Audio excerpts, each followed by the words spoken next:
Good morning. Showing you how to use your phone to do the walkthrough observation and get a picture. I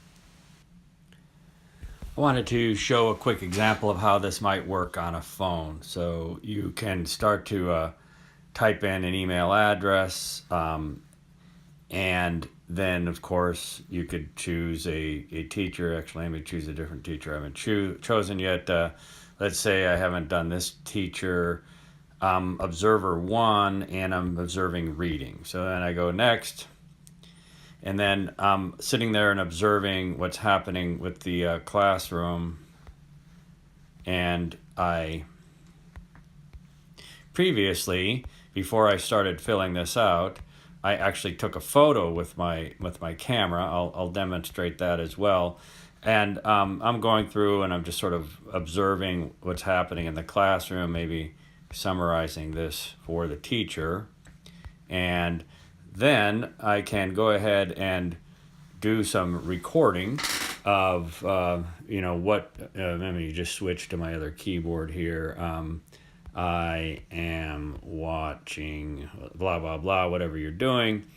And then one of the things you can do is you can add a file, and you can add a file from your computer. So I could actually take a photo right now and upload it, but I could take a photo prior and annotate it first. But let's just say I want to take a photo, and of course I'm doing this not actually in a classroom. So I'm going to take a photo. I'm going to go ahead and use it.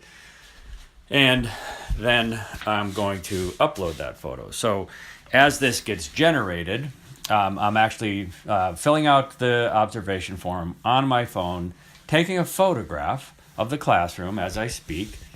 And as soon as that's done, I submit that. Now, that's going to get uploaded, and I'm through with that piece. Now, if I were to switch to my mail, I should have in a moment. Just give me a moment. This will come in.